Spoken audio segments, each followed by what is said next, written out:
Hi everyone! Welcome back to Drama Duo. If you have not done it yet, please like this video and subscribe to our channel. We are back with The King, Eternal Monarch, and you can watch the latest episodes on Netflix. Today we'll be discussing episodes 1 and 2. First off, we're going to talk about the cast and characters of this drama. So our lead actor is the famous Lee Min-ho, who was in Heirs, City Hunter, and Boys Over Flowers. And he acts as Lee Gon, our lead character. Lee Gon is the king of Korea with the C, not K, Korea with C. And he is rich, of course, very handsome. Everyone loves him in the country.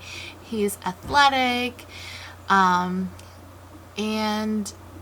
he rides a white horse. He's like Prince Charming, but better because he's king.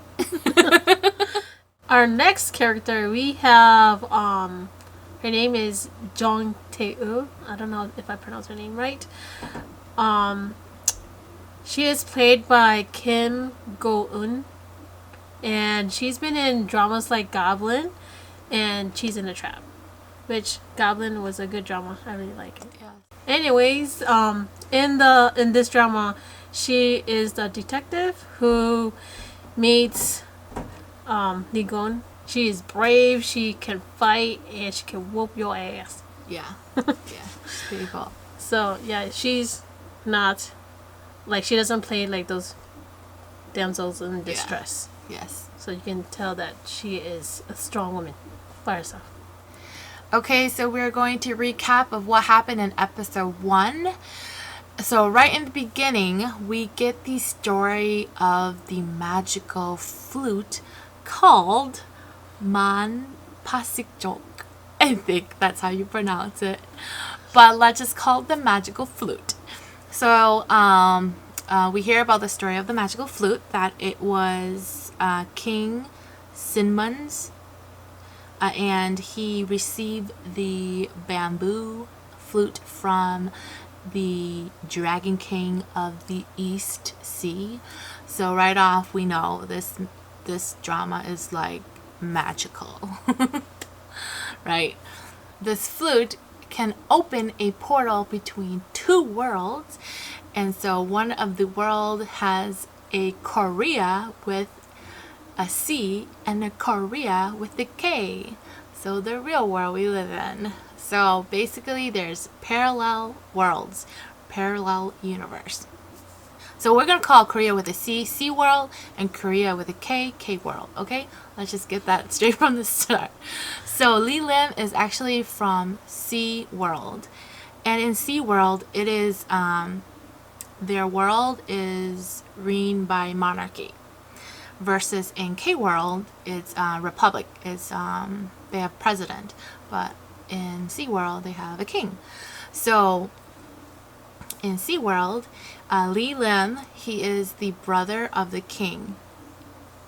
And of course, he decides that he wants to be king. So he kills the king, his brother, his half younger brother. So he can get the throne. But things don't go as planned. Our main lead character, Lee Gon, walks into the whole murder scene and sees that his father has been slayed by his uncle. It's a total Hamlet storyline, but anyway, his father is dead, and so he's like a little boy, but he's super brave, and he like takes a sword. Oh yeah, was it a sword or was something? Yeah, like it's a sword. I think he takes a sword or something, and he was going to attack his uncle, and he was and then he Cuts the flute.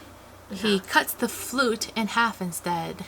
The uncle's trying to kill Lee Gon by stabbing him by the neck, and then this mysterious hero appears and pew pew pew everybody in the room. And then the alarm goes off and the uncle's escape, runs away. While they're doing that, the mysterious hero approaches Lee Gon to make sure he is alive, and Lee Gon just snatch the mysterious hero's badge off. So like for my theory, I think he goes back in time and saves himself. Yeah, I didn't think of that until you said it. Because, I mean, when I was watching it too, I thought that it was a guy because the build of the person that it's definitely a guy. Yes, I'm like, but then they kind of threw you off by having the badge. So I'm just like, okay, how can it be the girl? Because looks like a guy. I'm pretty sure it was a guy and it was a girl. So I think they're trying to like confuse us too. Yeah. Like thinking that it's a girl, but it's actually somebody else. I don't think it's her because the stunt person definitely was a guy. I think it's him going back into the past to save himself. It could be. Yeah. Or just kidding. I mean, it could be the it could be the bodyguard too, because he's not dead, right? I don't know. And what if he got like? What if he? But then it wouldn't make sense because you had to have the flute, so it has to be him, or else it could be the uncle and he is doing something. You know? Okay, no, that's just too twisted. I think it's him. It probably is because you're usually sometimes right about your hunch. Me? Sometimes. Well, because from the layout of the plot, it's very obvious that it's either him or I don't think it's her at all. Of course, Can't be. it's either him or a guy near him. The uncle escapes to the bamboo forest with half of the flute and opens a portal to another universe, which is the K-World. In SeaWorld, Lee Gun is all grown up and he is at the horse ranch and sees this black bunny and starts chasing after it. Right? Yeah. He has like this obsession with rabbits. I don't understand. Like they threw the Alice in Wonderland theme in it and he just chased after black rabbits for some reason. Yeah, and then he goes into the bamboo forest and then suddenly like this door opens and he just goes through it with his white horse, Maximus, and bam, in a new world. Bam, in a new freaking world. K-World. Yeah. So I think the black rabbit that he's been seeing around is set up by his uncle, trying to lure him to K-World. Oh, I never thought that. That's what I think. Because he wants Li Gong to go into K-World so he can come back and take over or something. I think he's baiting him to go to K-World. That's what I think. Li Gong makes it to K-World and there he's prancing around in his white horse in the middle of Seoul, which is weird, let me say, because in SeaWorld, his palace is in Busan. So he lives in Busan, right? But when he makes it through to K-World, he ends up in Seoul, which is weird, right? But weird. Different universe. I guess so, because I think in SeaWorld, their capital is Busan, but in K-World, it's Seoul. So maybe is that why he ends up in Seoul instead? Because they still have a bamboo forest. Because he comes out the bamboo forest and enters the city because he's just wandering around like, what's going on here? I guess so. So yeah, so he ends up in Seoul in K-World. And of course, Tae-il is there as well. And she sees a crazy person on the horse riding in the middle of traffic. And she's like, I need to pull this bastard over. Yeah, I was like, hey, you. Yeah. So she goes out, follows him. And she's like, hey, you're breaking rules, traffic rules, and whatever laws, whatever. Get off your white horse. And he's like, what? Oh my God. You're the one I've been waiting for so long. So he approaches her and he's like this, yo. I've been waiting for you forever, and hugs her. How did you think about the ending of episode 1? It just makes me wonder what's gonna happen next after the hug. I thought it was quite cliche. I mean, of course, it's kind of like those moments where just kind of like, of course, every girl dreams about that moment where a handsome man riding on a freaking white horse approaches you and say, I've been waiting for you, and then just hugs you. Maybe not a white horse, maybe a nice car. Yeah, a nice car, white horse, same shit. In episode 2, Lee Gon meets the love of his life. that he's been waiting for like for 25 years, I think. And he was like, well, he's not in love with her yet, is he? I feel like he is just the person he's been looking for. Well, maybe he's already in love, like, you know, in those fairy tales. I don't know.